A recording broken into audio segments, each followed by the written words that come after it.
What's up, you guys? Welcome back to my channel, Anthony Makes Videos. I'm Anthony, obviously, and today is May 4th, and in today's video we're going to be making a Raspberry Pi cluster using 4 brand new, top-of-the-line Raspberry Pi 4s with 4 gigabytes of RAM each. So I'm clearly guilty of indulging in a little bit of Amazon shopping this quarantine season, which is fine. I mean, I just really like to work on little projects all the time, and this is just the frisson du jour. So let's get into it and get everything opened up. You boys in the circle pit, this one's for you.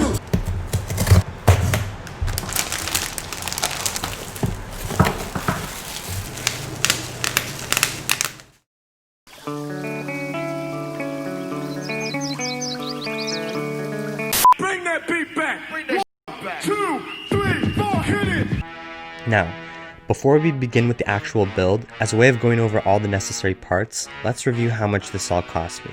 Aside from an extra computer and somewhere to plug everything in, I bought everything else that you need to build a small cluster new for a total of $400.52, which is not that bad in my opinion. Just slightly more than half of the total cost comes from the Raspberry Pi boards alone, which you'd kind of expect that the Raspberry Pis would be the most expensive part of the build anyways, but for 55 bucks for the highest RAM version is a pretty reasonable price point if you ask me. Everything else, I bought the best deal I could find on Amazon. The only place where I could have saved a little bit of money would be if I had chosen less memory than 64 gigabytes for each SD card, but again, I felt that the price point was at a sweet spot for my budget, and I can always upgrade the SD cards later. Make sure you check out the links in the description below if you want more details on exactly what I got, or if you want to build your own cluster like mine. Now for the easiest and most fun step, which is simply putting all the pieces together. I think now would be a good time to disclose that I'm more or less following the instructions for building a cluster from the online official Raspberry Pi magazine.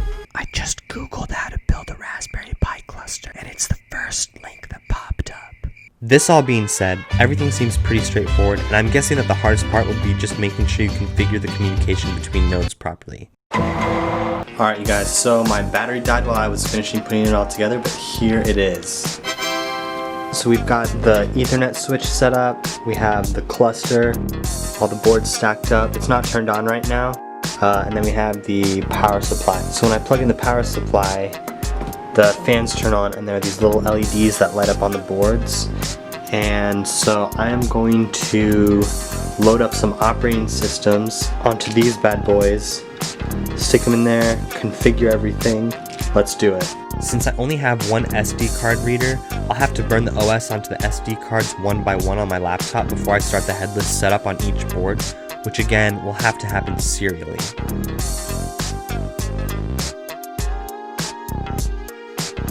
Alright, you guys, today it is May 31st and I've finally finished configuring my Raspberry Pi cluster.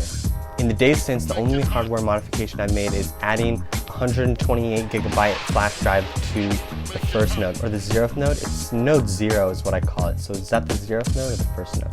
And that just serves as a shared memory for the cluster. A note about configuration. We know that I have 4 boards, each with 4 cores on them, which makes a total of 16 cores. So you would expect that when I run this, I'm going to be able to use all 16 cores to run a parallel program on, but that's not the case. I've set up what's called a Slurm scheduler, which is a process that's overseen by the master node, which is node 0 in my case. Therefore, the master node can't participate in any of the other calculations or the running of the parallel program that you give the other nodes as a task. And I'll only have 12 cores to work with, for now.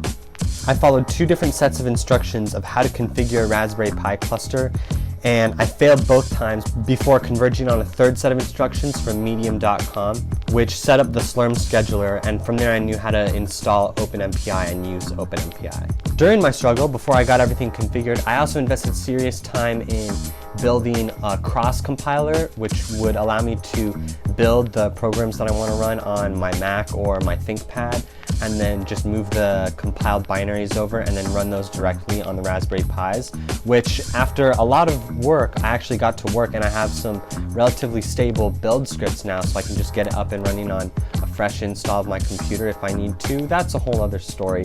But anyways, I got the cross compiler itself to work, but I couldn't get it to work with OpenMPI. You see, OpenMPI is a wrapper for the compiler, and it basically can't use the cross compiler as the underlying compiler to make MPI jobs, as far as I know. So I'm trying to work on a way around that because it'd be nice to use GCC 10 or GCC 11 when I'm building the programs, not just GCC 8.3, which is what the cluster is pretty much stuck at. So yeah, maybe I'll get it figured out sometime in the near future, but for now, at least I just have a cross compiler.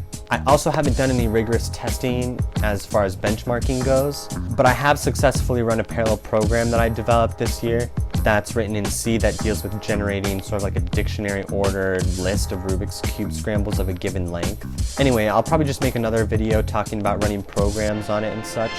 So I'll end this now. Thanks for watching the video.